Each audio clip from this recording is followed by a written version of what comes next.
Hello students, तो आज हम नया चैप्टर स्टार्ट करने जा रहे हैं for your crash course in CBSE which is probability.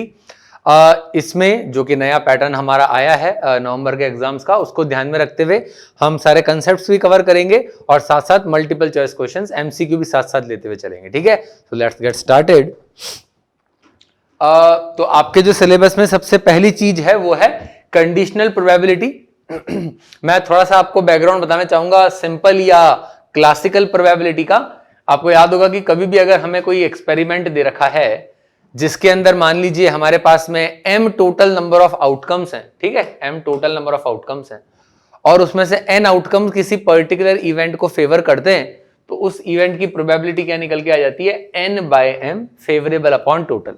ठीक है, जैसे अगर अपन मान लीजिए एक डाय को रोल करते हैं 1 2 3 4 5 6 जिस पे लिखा हुआ है, तो 2 आने की प्रोबेबिलिटी क्या रहेगी डाय रोल करने पे 1/6, क्योंकि 6 अपने पास में टोटल आउटकम्स है और उसमें से एक हमारे लिए फेवरेबल है। ठीक है, सो ये तो अपना क्लासिकल प्रोबेबिलिटी हम इसको बोल सकते हैं, सिंपल प्रोबेबिलिटी। तो हम जो देखने जा रहे हैं, जो हमारे 12th में सिलेबस से स्टार्ट होता है, वो होता है कंडीशनल प्रोबेबिलिटी। ठीक है, इसको अपन डील करते हैं और ऑफ कोर्स इसके बीच में हमको इस फॉर्मूले की भी जरूरत पड़ती रहेगी, which is actually what, it is favourable upon total. ठीक है, चलिए favourable outcomes upon total outcomes. तो भाई कंडीशनल प्रोबेबिलिटी की अगर बात करें और फिर इंडिपेंडेंट इवेंट्स उसी में से देखेंगे हम, तो कंडीशनल का मतलब ही क्या हुआ कि हमें ऑलरेडी एक कंडीशन दे रखी होगी। जैसे मैंने अभी जो आपको क्वेश्चन करवाया, मैंने जो भी आपको एक बात बोली थी, डाय उछाला 2 आने की प्रोबेबिलिटी, वो एक बिल्कुल क्या बोला जाए सिंपल सा इवेंट है, डाय को उछाला और 2 आने की प्रोबेबिलिटी। अब हमारा क्वेश्चन ये है कि डाय को उछाला और मान लो मैं आपको कुछ एक्स्ट्रा इंफॉर्मेशन दे दूं कि यार डाय उछालने पे एक इवन नंबर आया और अब बताओ 2 आया होगा, इसकी क्या प्रोबेबिलिटी है। तो ये सिचुएशन आती है कंडीशनल प्रोबेबिलिटी के अंदर, जब हमें ऑलरेडी ये कंडीशन अलग से मेंशन करके दे रखी होती है। तो अपन क्वेश्चंस में देखेंगे वो सब चीज, पहले अपन फॉर्मूला देखते हैं इस चीज का। तो भाई पहली बात तो इस चीज को ऐसे हम लिखते हैं, प्रोबेबिलिटी ऑफ a/b। a/b मतलब probability of the event a given that event b has already occurred. मान लेते हैं कि इवेंट भी ऑलरेडी हो चुका है, उसके बाद में इवेंट ए होने की प्रोबेबिलिटी। जैसे मैंने अभी आपको बोला, डाय उछालने के बाद मान लिया कि इवन नंबर आया है, अब बताओ 2 आने की क्या प्रोबेबिलिटी है। तो इसका फॉर्मूला बन जाता है probability of A intersection B upon probability of B. कहने का मतलब ये है, आप इसको इस तरीके से सोचिए कि जो हम फेवरेबल बाय टोटल करते थे, अब उसमें जो टोटल है वो पीबी हो गया। इन द सेंस अब हमें सैंपल स्पेस पूरा नहीं उठाना, हमें बस वही सैंपल स्पेस उठाना है जिसमें इवेंट भी ऑलरेडी हो चुका हो। इसको अकाउंट में लेते हुए, इसको रेफरेंस मानते हुए नए सैंपल स्पेस पे अब हम क्वेश्चन सॉल्व कर रहे हैं। समझ रहे हैं आप बात को। फॉर एग्जांपल अगर मैं आपको बोलता हूं, जो मैंने अभी आपको बताया, what is the probability of 2 given that कि एक इवन नंबर आया है, तो हम बोलेंगे भाई probability of 2 intersection even upon probability of even. ठीक है, so what is the probability of even. पहले नीचे वाले की बात करते हैं। डाय उछालने पे इवन नंबर आने की प्रोबेबिलिटी आप सब जानते हैं 3/6। सही है, 6 में से 3 आउटकम इवन होते हैं। आप अगर डाय बनाते हैं 1 2 3 4 5 6, तो 6 में से 3 आउटकम आपके इवन होते हैं, 2 4 6। और न्यूमरेटर में लिखेंगे प्रोबेबिलिटी ऑफ 2 इंटरसेक्शन इवन, मतलब इस बात की प्रोबेबिलिटी की डाय उछालने पे 2 भी आए और एक इवन नंबर भी आए। तो इसका मतलब तो हो गया 2 आ जाए, 2 को भी आना, इवन नंबर को भी आना है, तो 2 आ जाएगा, तो दोनों इवेंट हो जाएंगे। 2 आने की प्रोबेबिलिटी इज 1/6। 6 में से एक इवेंट अपना 2 है, तो आपका आंसर 1/3 आ जाएगा, 6 कट जाएगा, तो आप देखिए आंसर इज 1/3। ये तो हमने फॉर्मूले से लगा दिया है ना। इसी चीज को अपन कभी कभी सैंपल स्पेस को मॉडिफाई करके भी बना सकते हैं। देखिए कैसे, आप इसको ऐसे सोचिए ना, जैसे ये तो ओरिजिनल सैंपल स्पेस है, इसको मैं बोल देता हूं S', नया सैंपल स्पेस। सामने वाले ने जैसे ही बोला कि एक इवन नंबर आया है, तो मेरे दिमाग में आया कि यार सैंपल स्पेस पूरा तो काम का ही नहीं रहा, सैंपल स्पेस सिर्फ कितना काम का रहा, 2 4 6। सामने वाले ने पहले ही बता दिया कि इवन नंबर आया, तो नया सैंपल स्पेस बना लो, छोटा सैंपल स्पेस, और इस नए सैंपल स्पेस पे आपको बोल रहे हैं क्या प्रोबेबिलिटी है कि 2 आया है, तो हम बोलेंगे यार favourable 2 upon total 3, 1/3 is the answer. ये भी तरीका कुछ क्वेश्चंस करने का, अगर आपको लगे इजी क्वेश्चन है तो आप इस तरीके से ही बना सकते हैं। So this is conditional probability. ठीक है भैया, इस चीज को मैं लिख भी देता हूं। इस प्रोबेबिलिटी को हम क्या बोलते हैं, इस प्रोबेबिलिटी को हम बोलते हैं, this is the probability of A given B has occurred.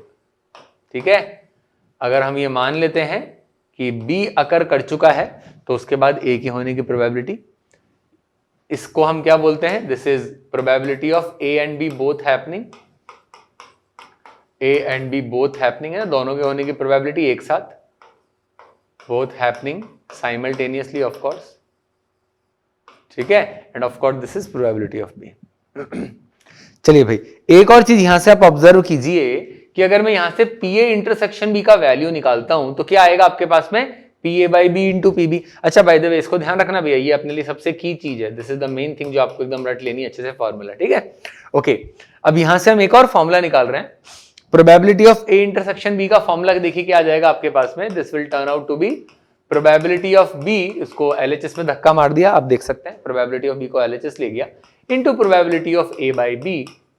सो आप देखिए कि ये तो पहली बात तो काफी लॉजिकल फॉर्मूला है, ए इंटरसेक्शन बी मतलब दोनों का होना, ये है बी का होना, ये है बी के बाद ए का होना, occurrence of A given that B has occurred, तो ये दोनों का होना हो गया ना एक तरीके से, एक के बाद एक, बी का होना और बी के होने के बाद ए का होना, तो ये दोनों का होना हो गया इन अ पर्टिकुलर ऑर्डर, ठीक है। चलिए, ये तो क्वेश्चंस में अपन यूज करेंगे। अब यहां से आप देखिए, अगर कोई आपको बोलता है कि भाई events A and be independent है, दे आर इंडिपेंडेंट, तो भाई इंडिपेंडेंट का मतलब हम समझते क्या है, what is an independent, what are two independent events, भाई एक दूसरे पे डिपेंड ना करे, है ना। तो फॉर एग्जांपल मान लो मैं आपको बोलता हूं मैंने एक सिक्का उछाला, उस पे हेड आने की प्रोबेबिलिटी आप बोलोगे हाफ, अब उसको वापस उछाला, अब हेड आने की प्रोबेबिलिटी अभी भी हाफ ही रहेगी। तो सिक्के पे पहली बार में क्या आया, क्या इससे अगली बार में क्या आएगा, इस पे कोई फर्क पड़ता है, नहीं। तो ये मैंने एक एग्जांपल दिया है इंडिपेंडेंट इवेंट्स का या इंडिपेंडेंट सिनेरियोस का, एक्सपेरिमेंट्स का।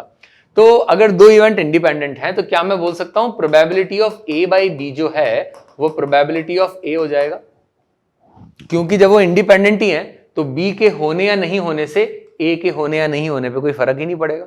लॉजिकली सोचिए, P A by B is P A, तो हम बोलेंगे यहां से ये फॉर्मूला अब क्या बन जाएगा, देखिए probability of A intersection B is equals to P B into P A. ये आपके पास कंडीशन आ गई इंडिपेंडेंस की, this is the condition of independence, कि दो इवेंट अगर इंडिपेंडेंट होते हैं तो probability of A intersection B becomes P A into P B. अब आप इसको आगे से फॉर्मूला की तरह यूज करेंगे, कोई भी आपको बोले पता करो ये दो इवेंट इंडिपेंडेंट हैं क्या, तो लॉजिकली आप हर बार नहीं सोच पाएंगे, आपको कई बार लगेगा लग तो रहा है, फिर कुछ डाउट भी आ सकता है, तो there is no need to think about it logically most of the time, ठीक है, आपको फॉर्मूला ही लगाना है। बहुत ही एक ऑब्वियस सा सिनेरियो है कि आपको लग रहा है सर तो इंडिपेंडेंट ही है, जैसे मैंने सिक्के वाला बोला था, तो एक अलग सिनेरियो है, ठीक है। अदरवाइज आपको कभी भी चेक करना हो कि दो इवेंट इंडिपेंडेंट है कि नहीं, गो फॉर दिस फॉर्मूला, मतलब उनके लिए पी ए इंटरसेक्शन बी का वैल्यू क्या आना चाहिए, P A into P B, this is the condition of independence. चलिए है ना, आगे बढ़ते हैं, कुछ क्वेश्चंस लेते हैं इसके ऊपर।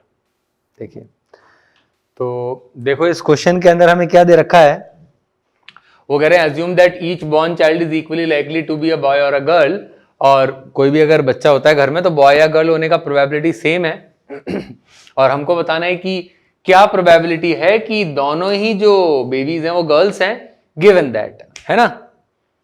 पहला क्वेश्चन कह रहा है कि भाई यंगेस्ट इज अ गर्ल, तो ये क्वेश्चन को अपन सैंपल स्पेस से ही बनाते हैं, जो मैंने अभी आपको बताया कि सैंपल स्पेस हम बनाते हैं और उसी में हम देख लेंगे भाई ये वाले काम की सैंपल स्पेस है और उसमें से अपन प्रोबेबिलिटी निकाल लेंगे, ठीक है। तो वो कह रहे यंगेस्ट इज अ गर्ल का मतलब क्या हो गया कि भाई I am sorry, yes youngest is a girl, तो हमारे पास आ जाएगा गर्ल बॉय या फिर आ जाएगा गर्ल गर्ल। आप समझ रहे हैं, चार चीजें हो सकती थी वैसे तो फैमिली के अंदर, दोनों का बॉयज होना या एक बॉय एक गर्ल होना या फिर गर्ल बॉय होना या फिर गर्ल गर्ल होना। मैं इसको मान रहा हूं छोटा वाला, है ना, younger baby and this is the older baby. तो अगर अपने को बोल रहे हैं कि भाई ये नया सैंपल स्पेस हो गया काम का, इसमें से what is the probability we need that both are girls, तो हम बोलेंगे यार फेवरेबल बाय टोटल अगर लगाते हैं तो आंसर आ गया 1/2, क्योंकि इस बार फेवरेबल 1 है और टोटल 2 आउटकम्स है, कंडीशनल प्रोबेबिलिटी। सेकंड वाले में कह रहे हैं एटलीस्ट 1 इज अ गर्ल, ये गिवन है, given that at least 1 is a girl, तो कम से कम एक गर्ल होने का मतलब ये 3 केसेस हमारे काम के हो गए, बॉय बॉय वाला केस नहीं चलेगा, तो या तो बॉय गर्ल या फिर गर्ल बॉय या फिर गर्ल गर्ल। अगर ऐसा है तो क्या प्रोबेबिलिटी दोनों गर्ल्स हैं, हम बोलेंगे 1/3, सही है, बिकॉज नाउ एक आउटकम हमारे लिए फेवरेबल है और 3 टोटल है, ठीक है। चलिए सो देखिए, जैसे इस क्वेश्चन में अपने को वो कह रहे हैं कि मिस्टर ए 75% केसेस में सच बोलते हैं, मतलब मिस्टर ए के सच बोलने की प्रोबेबिलिटी हो गई 3/4 75/100 और मिस्टर बी के सच बोलने की प्रोबेबिलिटी हो गई 9/10 90/100। क्या प्रोबेबिलिटी की अगर अपन उन दोनों को एक बात पूछते हैं तो वो एक दूसरे को कॉन्ट्राडिक्ट करेंगे। तो यार ऑफ कोर्स वो कॉन्ट्राडिक्ट एक दूसरे को कब करेंगे, what is the probability of contradiction, कि यार मिस्टर ए तो बोल जाए सच और मिस्टर बी बोल जाए झूठ, ए इंटरसेक्शन बी बार, या मिस्टर ए बोल जाए झूठ एंड मिस्टर बी बोल जाए सच। ठीक है, तो कॉन्ट्राडिक्ट कर जाएंगे। अब यहां इंडिपेंडेंस या कंडीशनल का काम कहां आ रहा है, हमने अभी इंडिपेंडेंस में देखा था कि जब दो इवेंट इंडिपेंडेंट है तो इंटरसेक्शन को हम क्या कर सकते हैं, मल्टीप्लीकेशन। तो भैया इंडिपेंडेंट क्यों है, क्योंकि यार क्वेश्चन में हमें कुछ बताया नहीं कि मिस्टर ए का बी से क्या रिलेशन है बोलने का। तो ऐसे सिचुएशन में ऑफ कोर्स हम क्या मान के चलेंगे, मिस्टर ए और बी का स्टेटमेंट देना इंडिपेंडेंट है। मिस्टर ए क्या बोलते हैं इससे कोई फर्क नहीं पड़ता कि मिस्टर बी क्या बोलने वाले, सच या झूठ। सही है, तो अब नाउ इंटरसेक्शन बिकम्स मल्टीप्लीकेशन। ये हो जाएगा दिस, ये हो जाएगा P A bar into P B and of course P A is what 3/4, P B is 1/10। Why is P B bar is 1/10, because देखिए अगर पी बी 9/10 है तो पी बी बार का मतलब होता है कि भाई वो झूठ बोल जाए, तो 1 - 9/10 ऑफ कोर्स विच इज 1/10। और पी ए बार कितना हो जाएगा, 3/4 को 1 से घटा दो 1/4। ए सच बोलते हैं 4 में से 3 बार, झूठ बोलेंगे 4 में से 1 बार, 1 - 3/4 और मिस्टर बी उस टाइम सच बोल जाए 9/10। ये बन जाएगा, आप देखिए 3 + 9 अपॉन नीचे तो 40 आ रहा है, दैट इज 12/40 3/10। मतलब 10 में से 3 बार वो एक दूसरे को कॉन्ट्राडिक्ट करेंगे। बट हमें तो परसेंटेज पूछा है ना कि in how many percent, in what percent of the cases they contradict each other. तो परसेंट निकालने के लिए क्या करेंगे, इन 200 कर दो, मतलब 30% टाइम्स वो एक दूसरे को कॉन्ट्राडिक्ट करेंगे। 30 is the answer that we are looking for. ठीक है, चलिए ओके इस क्वेश्चन को देखिए, वो कह रहे हैं the probabilities of 2 students A and B coming to school in time are 3/7 and 5/7। Again आप देखिए इसमें कि ए और बी का आपस में कोई रिलेशन नहीं दे रखा है, तो हम ये मान के चलेंगे ए और बी का आना आपस में इंडिपेंडेंट है। आप समझ रहे हैं, ऐसा उन्होंने कुछ बोला नहीं कि ए जब टाइम पे आता है तो बी उस केस में बी के टाइम पे आने का क्या प्रोबेबिलिटी है। सो इन अ लॉट ऑफ केसेस आपको थोड़ा कॉमन सेंस यूज करना पड़ेगा। और वो कह रहे हैं assuming that the events A coming in time and B coming in time are independent. इसमें क्वेश्चन में चलिए इन्होंने बोल ही दिया, ठीक है, then the probability of only one of them coming to the school in time is this. ठीक है, बड़ा सिंपल सा क्वेश्चन है। अगर आप ध्यान से देखें तो पिछले क्वेश्चन जैसा ही क्वेश्चन है कि दोनों में से एक ही बच्चा टाइम पे आए, इसकी प्रोबेबिलिटी वही सच झूठ वाली बात हो गई कि एक सच बोल जाए एक झूठ बोल जाए। तो हम बोलेंगे भी रिक्वायर्ड प्रोबेबिलिटीज कि भैया ए तो आ जाए टाइम पे और बी लेट हो जाए, एंड ए आ जाए लेट और बी टाइम पे आ जाए। इसको मैं डायरेक्टली मल्टीप्लीकेशन करके लिख दे रहा हूं जैसे पिछले क्वेश्चन में किया। सो ए जो है वो टाइम पे आ जाए, इसकी प्रोबेबिलिटी आप देखिए 3/7 of course, and mister B या बच्चा बी जो है वो टाइम पे ना आए तो 2/7 हो जाएगा। आप देख पा रहे हैं वाई 2/7, बिकॉज 1 - 5/7 है ना, उसके टाइम पे आने की प्रोबेबिलिटी अगर 5/7 है तो लेट होने का प्रोबेबिलिटी इज 2/7। एंड वो ए टाइम पे ना आए है ना, जो स्टूडेंट ए है वो टाइम पे ना आए 4/7, आई थिंक सब लोग देख सकते हैं, और बच्चा बी टाइम पे आ जाए इसकी probability 5/7। So this is the required probability. It's very simple, आप देखिए क्या निकल के आएगा इसका answer. This is 6 and this is 20, 6 + 20/49, that is 26/49। So the option we are looking for is 26/49. ठीक है, let us look at more questions. चलिए भाई इसको देखते हैं। वो कह रहे हैं कि भाई the probability of solving a specific problem independently by 2 students A and B are 1/2 and 1/3। दो बच्चे एक प्रॉब्लम को सॉल्व करते हैं, लेट अस एक मैथ्स की प्रॉब्लम को सॉल्व करते हैं। मिस्टर ए या बच्चा ए, स्टूडेंट ए उसको सॉल्व कर देगा, इसकी प्रोबेबिलिटी हाफ है, और स्टूडेंट बी सॉल्व कर देगा, इसकी प्रोबेबिलिटी 1/3 और इंडिपेंडेंट है। ठीक है ना, उनका सॉल्व करना मतलब ए सॉल्व कर पाता नहीं कर पाता, इससे बी का कोई फर्क नहीं पड़ेगा सॉल्व करने पे। If both try to solve the problem independently find the probability that. पहला पार्ट क्या है? पहला पार्ट है द प्रॉब्लम इज सॉल्व। क्या प्रोबेबिलिटी की प्रॉब्लम सॉल्व हो जाएगी? तो आप सोचिए ना, प्रॉब्लम कब सॉल्व हो जाएगी? जब उन दोनों में से कम एक बच्चा सॉल्व कर दे। बस ये आपको थॉट देना है, ये this is the trick of this question. या तो स्टूडेंट ए सॉल्व कर दे, या बी सॉल्व कर दे, या दोनों ही सॉल्व कर दे। आप समझ रहे हैं बात को? सो इसको हम इस तरीके से बना सकते हैं, व्हाट वी नीड इज या तो दोनों ही बच्चे इसको सॉल्व कर दे, या ए कर दे बी ना कर पाए, या ए ना करे और बी कर दे। तो 3 केस बना के हम कर सकते हैं, but we can do something here very smart, which is कि आप इसको टोटल प्रोबेबिलिटी 1 होती है, आप जानते हैं। ऐसा नहीं लिख सकते कि भाई दोनों ही सॉल्व ना कर पाए। मतलब कभी भी अगर एटलीस्ट का क्वेश्चन होता है ना, तो आप उसको 1 माइनस नन से बना सकते हैं। प्रोबेबिलिटी ऑफ एटलीस्ट 1 मतलब दोनों में से कम एक सॉल्व कर पाए, इज 1 माइनस दोनों ही सॉल्व ना कर पाए। ऑफ कोर्स दोनों ही सॉल्व नहीं कर पाए कि प्रोबेबिलिटी को अगर मैंने 1 से माइनस कर दिया तो पीछे क्या रह जाएगी, कम से कम एक तो सॉल्व कर ही लेगा।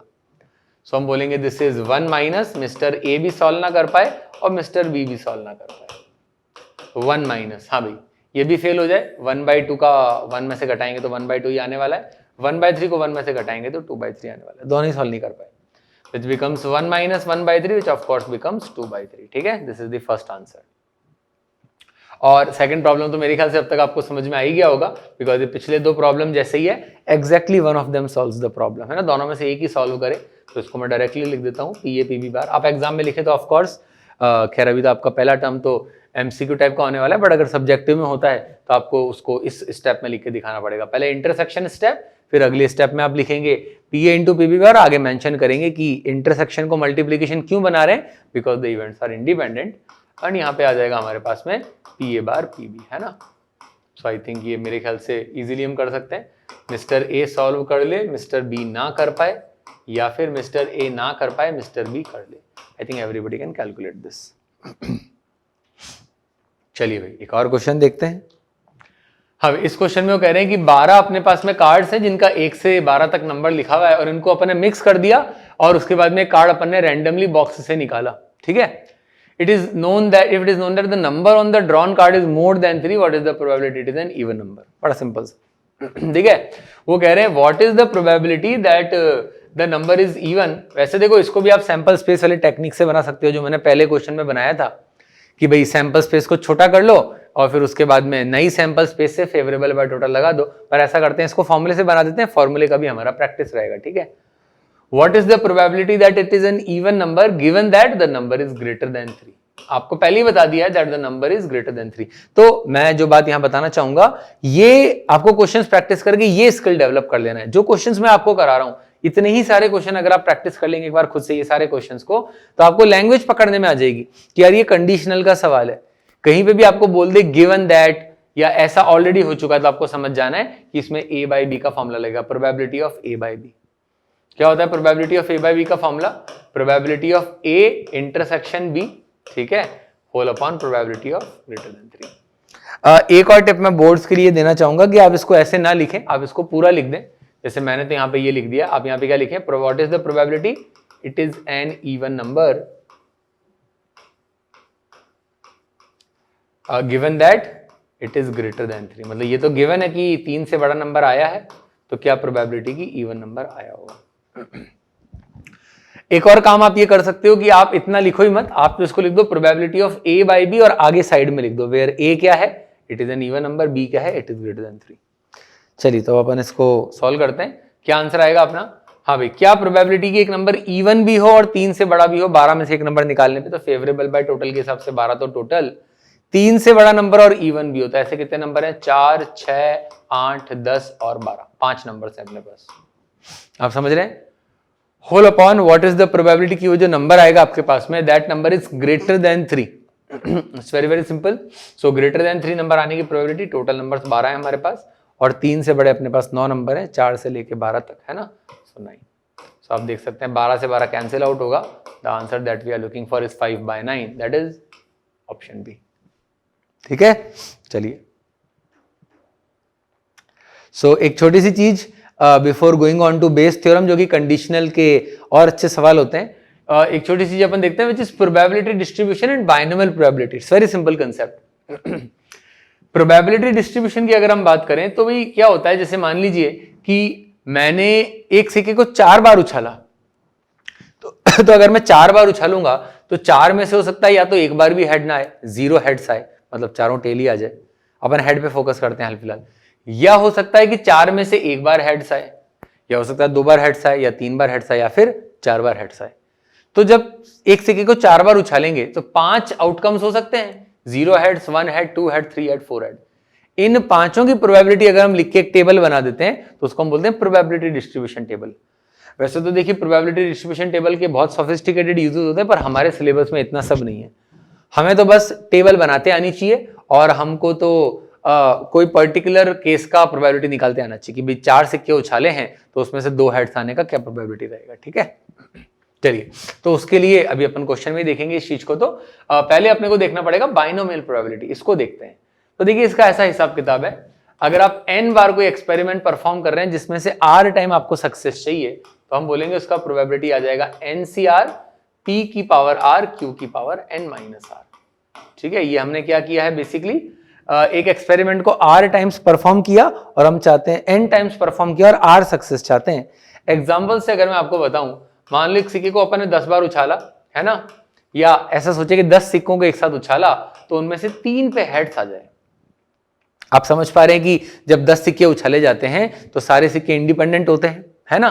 तो हम बोलेंगे यार 3 हेड चाहिए तो क्या करिए, 10C3। 10 में से आप 3 सिक्के पहले मन में सोच लो कि यार इन 3 पे मैं हेड लाऊंगा। उन 3 पे हेड लाने की प्रोबेबिलिटी क्या हो जाएगी, 1/2 की पावर 3। किसी भी सिक्के पे हेड आना इज हाफ, और बचे हुए 7 सिक्कों पे टेल्स भी लाना पड़ेगा, अदरवाइज फिर 3 पे हेड लाके बाकी का ध्यान नहीं दिया तो फिर हो सकता है उन पे भी हेड आ जाए। सो इसलिए हो जाएगा 1/2 की पावर 3 इंटू 1/2 की पावर 7। सो इस तरीके से हम सॉल्व करेंगे। इसको हम बोलते हैं कि एक्सपेरिमेंट को n टाइम्स परफॉर्म किया और r टाइम्स सक्सेस चाहिए। सक्सेस क्या होगी वो क्वेश्चन में बता देंगे, जैसे हेड आना सक्सेस हो गया। ठीक है, क्वेश्चन से देखते हैं। देखिए क्वेश्चन में कह रहे हैं 3 cards are drawn at random without replacement. 3 card निकाले अपने 52 में से, what is the probability distribution of the number of red cards. ठीक है भैया, सो इसको ऐसे बनाएंगे हम। देखिए आप 52 में से 3 निकाल रहे हैं ना कार्ड्स, तो इसको हम यहां पे एक वेरिएबल असाइन कर देते हैं x और नीचे लिख देते हैं उसकी प्रोबेबिलिटी ऑफ x। तो रेड कार्ड्स को हमने x बोला, x is the number of red cards, कि जब आप 3 कार्ड्स निकालते हैं 52 में से, है ना, number of cards which are red, उनको हम x बोल रहे हैं। तो या तो ऑफ कोर्स 0 रेड कार्ड्स आएंगे, आप समझ रहे हैं, या 1 रेड कार्ड आएगा, या 2 रेड कार्ड आएगा, या फिर तीनों के तीनों रेड कार्ड आ जाएंगे। ये 4 चीजें हो सकती है। ये चारों की प्रोबेबिलिटी बना के अगर अपन ये टेबल बना देंगे, इसी को बोलते हैं प्रोबेबिलिटी डिस्ट्रीब्यूशन टेबल। यही हमको निकालने को बोला जा रहा है। चलो आंसर लिख देते हैं इसका। हाँ भाई, अगर हम बाय द वे मैं बताता हूँ, 26 रेड कार्ड होते हैं, आप लोग जानते हैं, 26 ब्लैक कार्ड होते हैं। अगर हम 3 पत्ते निकाल रहे हैं विदाउट रिप्लेसमेंट तो एक ही बार में निकालेंगे एनसीआर से। ठीक है, और 52 कार्ड्स में से तो 0 रेड आए, मतलब सारे ही ब्लैक आ जाए। इसकी प्रोबेबिलिटी 26C3 अपॉन 52C3, यहां पे लिख सकते हैं बट मैंने नीचे लिख दिया जगह के कारण। अच्छा, या 1 रेड कार्ड आ सकता है, तो 1 रेड कार्ड की प्रोबेबिलिटी क्या हो जाएगी, वो हो जाएगी आपके पास में एक तो रेड आ जाए 26C1, ये रेड निकाल लिया। ये तो बाय द वे भी तीनों ब्लैक हो गए है ना, इसको मैं शो कर देता हूं, ऑल 3 ब्लैक ऑफ कोर्स।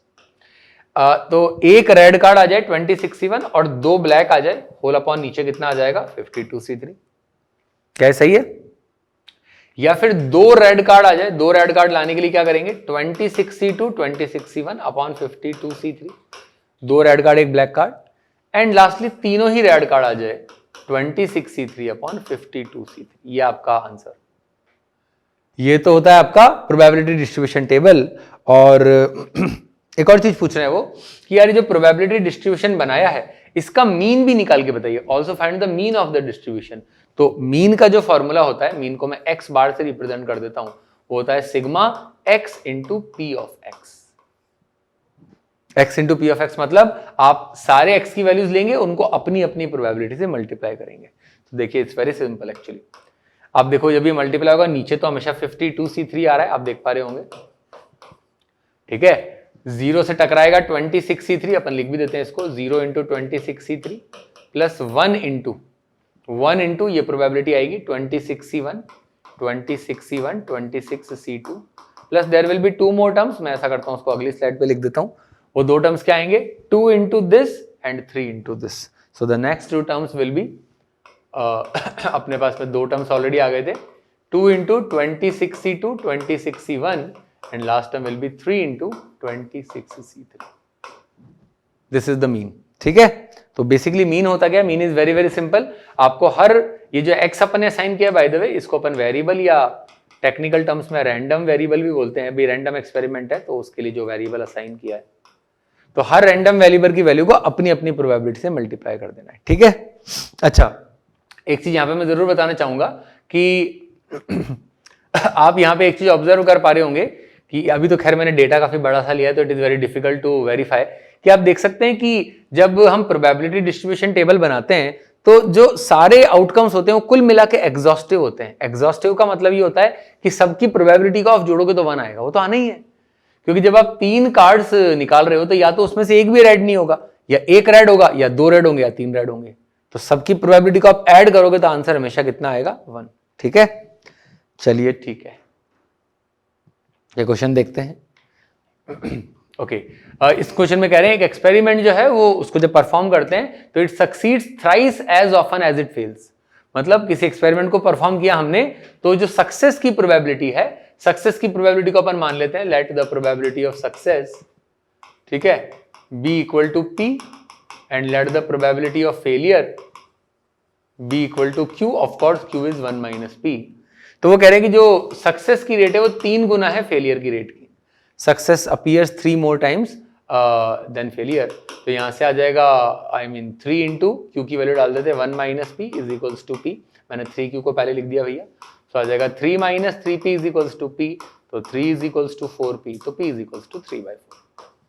मतलब इस एक्सपेरिमेंट को परफॉर्म करते हैं तो हमको 4 में से 3 बार सक्सेस मिलती है, 1 बार फेलियर मिलता है, ऑफ कोर्स वही उन्होंने बोला है ना। What is the probability, अब वो क्वेश्चन पूछ रहे हैं, what is the probability that in the next 5 trials, अगले 5 ट्रायल्स में, ट्रायल्स है ना, आइए, in the next 5 trials there will be at least 3 successes, कि 5 में से कम 3 हमको सक्सेस मिलेगी।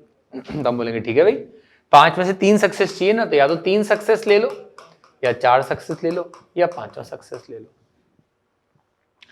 3 सक्सेस की प्रोबेबिलिटी हम कैसे लिखेंगे यार, देखिए 5C3, पहले मन बनाया कि 5 में से कौन से 3 बार सक्सेस आएगी, 5 में से कौन से 3 बार हेड आएगा फॉर एग्जांपल, है ना, उसी तरीके से। और उन 3 बार सक्सेस लाने के लिए p का क्यूब, मैं इसको p और q के फॉर्म में लिख देता हूं, फिर p और q की वैल्यू आप डाल देंगे, या हमें 4 बार सक्सेस मिल जाए 5C4 इंटू p की पावर 4 और 1 बार फेलियर, या फिर 5 बार सक्सेस मिल जाए that is 5C5 into p की पावर 5, ठीक है। So this is the answer, of course put the values of p and q and you are done with the problem. चलिए, this is a very nice question, थोड़ा difficult question है as compared to the previous ones. इस question में कह रहे हैं how many times must a man toss a fair coin so that the probability of having at least one head is more than 80%. एक सिक्के को किसी पर्टिकुलर पर्सन को कम से कम कितनी बार उछालना चाहिए कि एटलीस्ट एक हेड आने की प्रोबेबिलिटी 80% से ज्यादा हो, ठीक है ना। तो हम बोलेंगे भाई प्रोबेबिलिटी ऑफ एटलीस्ट 1 हेड हमको चाहिए, at least 1 head, it should be greater than 80%, ठीक है। ठीक है भाई, कैसे निकाले भाई, मान लेते हैं कि भाई n बार उसको टॉस करना पड़ा, है ना, मान लेते हैं उसको n बार टॉस करना पड़ा। This is a very nice question. So what is the probability of at least 1 head, अभी अपन ने थोड़े क्वेश्चन पहले ही बात करी, एटलीस्ट 1 की प्रोबेबिलिटी 1 माइनस नन, या तो 1 हेड आए, या तो 2 हेड आए, या तो 3 हेड, इतने केस कौन बनाएगा, 1 माइनस एक बार भी हेड नहीं आया, तो पीछे क्या बचेगा, कम से कम एक बार हेड आया, is greater than 8/10, 80% is 80/100, this is 1 minus 8/10 is greater than probability of no heads, ठीक है।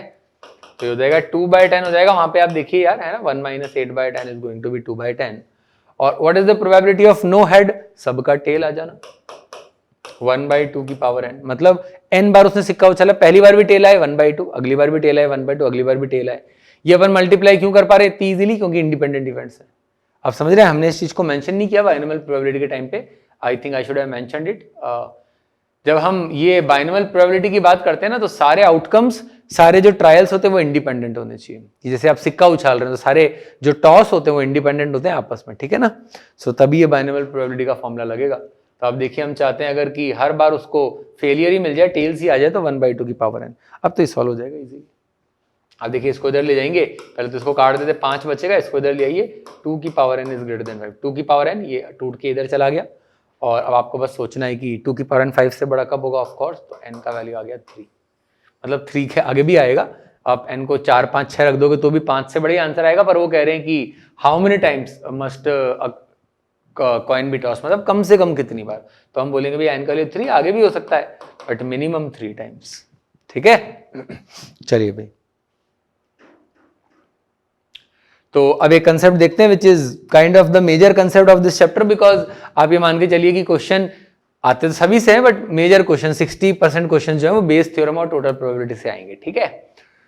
सो क्या होता है total probability? Total probability is not a big deal. Total probability बस आपको इतना सा कहता है कि अगर कोई इवेंट ए है और उसको अचीव करने के आपके पास में मान लो 3 रास्ते हैं, A1, A2 और A3, तो what is the probability of event a being completed? 3 तरीके से, या तो A1 हो जाए और A1 के बाद A हो जाए। देखिए ये वही वाली बात हो गई जो मैंने आपको कंडीशनल प्रोबेबिलिटी के शुरू में बताई थी, ठीक है, कि भाई probability of A intersection B का formula, but we will come to that, है ना, अदरवाइज कंफ्यूजन होगा, लेट इट बी। सो या तो भाई इवेंट A1 हो जाए और A1 के होने के बाद A हो जाए। आप देखिए, या तो A1 हो जाए, A1 के होने के बाद A हो जाए, या फिर इवेंट A2 हो जाए और A2 के होने के बाद A हो जाए, मतलब A2 के थ्रू A हो जाए फॉर एग्जांपल, है ना, या फिर इवेंट A3 हो जाए और A3 के होने के बाद A हो जाए। occurrence of A3 then occurrence of A given that A3 has occurred। तो ये देखने बड़ा टिपिकल सा फॉर्मूला लगता है, ये है नहीं इतना मुश्किल। आप देखिए मैं कहना क्या चाह रहा हूं, मान लीजिए कि आपके पास में 2 बैग है, एक में 2 रेड और 3 ब्लैक बॉल्स हैं, और एक में 3 रेड और 4 ब्लैक बॉल्स हैं। कोई आपको बोलता है हमने रैंडमली किसी एक बैग में हाथ डाला और एक बॉल निकाली, क्या प्रोबेबिलिटी की रेड बॉल आएगी? तो आप बोलेंगे अरे सर सिंपल है, या तो बैग 1 में हाथ गया होगा, इसकी प्रोबेबिलिटी हाफ, और फिर बैग 1 से रेड बॉल आ जाए 2/5, या सर अपना हाथ बैग 2 में गया होगा, उसकी प्रोबेबिलिटी भी हाफ, क्योंकि क्वेश्चन में तो कुछ दिया नहीं है कौन सा बैग कम प्रोबेबल है कौन सा ज्यादा, और वहां से रेड बॉल आने की प्रोबेबिलिटी 3/7। सही है। तो ये मैंने क्या किया, प्रोबेबिलिटी ऑफ A1 आप देखिए A1 हो जाए, ठीक है, और A1 होने के बाद में वहां से अपना इवेंट हो जाए, या प्रोबेबिलिटी ऑफ A2 दूसरा रास्ता रेड बॉल निकालने का और वहां से रेड बॉल आ जाए। सही है।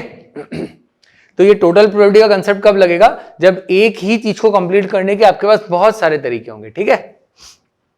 सेकंड चीज होती है बेस थ्योरम, मतलब उल्टा क्वेश्चन।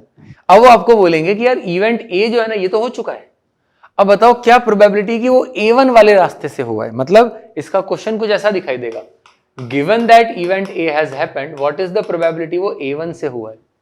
सो हम बोलेंगे यार ठीक है भाई, कंडीशनल प्रोबेबिलिटी का फॉर्मूला लगा दो, A1 intersection A upon probability of A। मतलब A1 का A का A1 के थ्रू होना, विच इज A1 का होना, और फिर उसके बाद A का हो जाना। अब देखिए ये एक्चुअली ये वाली बात हो गई कि A का A1 के थ्रू हो जाना अपॉन A का ओवरऑल होना। ओवरऑल होना मतलब जो मैंने लिख रखे हैं तीनों का सम, मेरे वाले एग्जांपल में 3 का सम, ठीक है। सो बेस थ्योरम के क्वेश्चन कब आएंगे, मतलब आपको कैसे स्ट्राइक करेगा बेस का क्वेश्चन है, जब आपको लगे सर ये जो इवेंट है ये 3 या 4 या 2 या 2 से ज्यादा तरीके से अकर कर सकता है। और 2 तरह के क्वेश्चन बनेंगे, एक तो सीधा कि बताओ भाई इवेंट अकर करने की प्रोबेबिलिटी क्या है, और एक उल्टा मतलब भाई इवेंट तो अकर कर चुका है, वो इस रास्ते से होके अकर किया है, इसकी प्रोबेबिलिटी क्या है। तो ये इनवर्स जब क्वेश्चन आएगा तो आपको बेस समझ जाना है, ठीक है। तो क्वेश्चंस देखते हैं अपन इसमें। चलिए क्वेश्चन लेते हैं। तो देखिए एक तरीके से आप ये ऑब्जर्व कर पा रहे होंगे कि बेस के सवाल में टोटल का सवाल तो बन ही जाता है नीचे, है ना। सो बेस का क्वेश्चन पूछने के ज्यादा चांसेस होते हैं, उसमें टोटल भी कवर हो रहा है। चलिए क्वेश्चन देखते हैं। वो कह रहे भाई इन अ ग्रुप ऑफ 400 पीपल 160 जो पीपल हैं वो तो हैं smokers and non vegetarians, smoke भी करते हैं और नॉन वेज भी खाते हैं। 100 लोग ऐसे हैं जो स्मोक करते हैं बट वेजिटेरियन है। ठीक है, इसको लिख देते हैं अपन, 160 people are smokers and non vegetarians, 100 people are smokers but vegetarians, and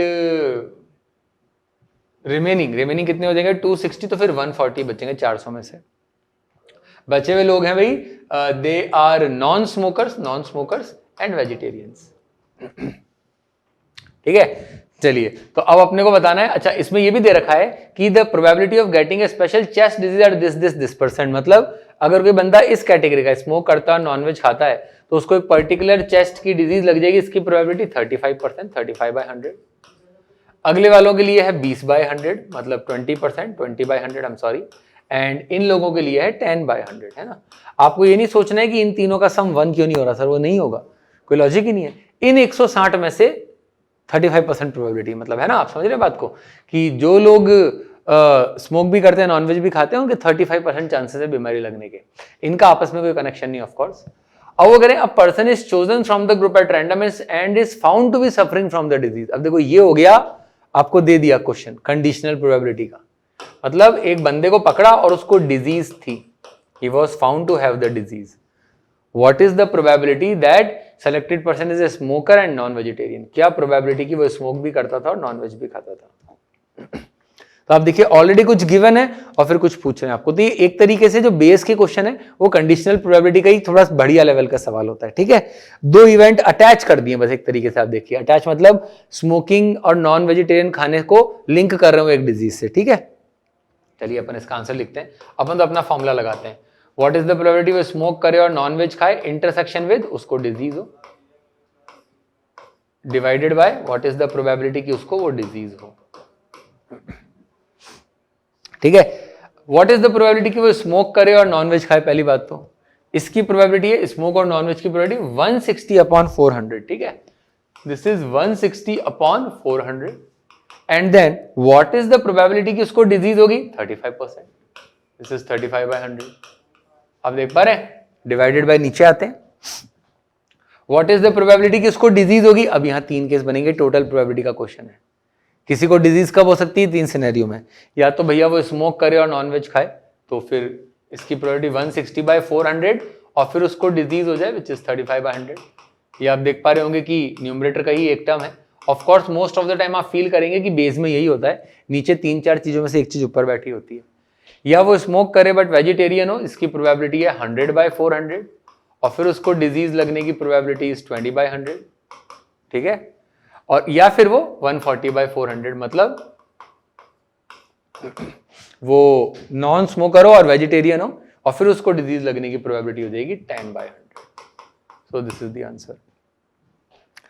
तो देखिए आपके पास में क्या आ जाएगा, 400 × 100 तो कट ही जाएगा, so all we are left with is 160 × 35 upon, अच्छा 10 भी उड़ा ही देते हैं अपन यार, ऐसा करते हैं ना, काफी कुछ तो कट ही जा रहा है इसके अंदर, तो बचेगा क्या फिर, ऊपर बचेगा 16 × 35, नीचे बचेगा 16 × 35 प्लस 10 × 20 प्लस 14 × 10। और भी आई थिंक अपन काफी कुछ उड़ा सकते हैं, अपन 10 उड़ा सकते हैं। अब देखिए 5 यहां से कटेगा, 2 यहां से कटेगा, 5 10 से काट देंगे तो 5 7 और ये 8 आ जाएगा, यहाँ 7 और 8 आ जाएगा, है ना, 10 से उड़ा दिया मैंने, 10 से उड़ा दिया मैंने, तो आपके पास में बचा 56/56 प्लस 20 प्लस 14, सही है ये, दिस इज 14। सो आपको मिलेगा यहाँ पे 56 अपॉन नीचे कितना आ जाएगा भैया, this is 14, 56 plus 20 76, 76 and 14 is going to be 90। ठीक है, सो 56/90 इज द आंसर। देखें ऑप्शंस किस फॉर्मेट में है, okay we have to simplify this, so इसको काटेंगे तो ये आ जाएगा अपने पास में 28/45, 28/45 is going to be this option. ठीक है, option A is the answer.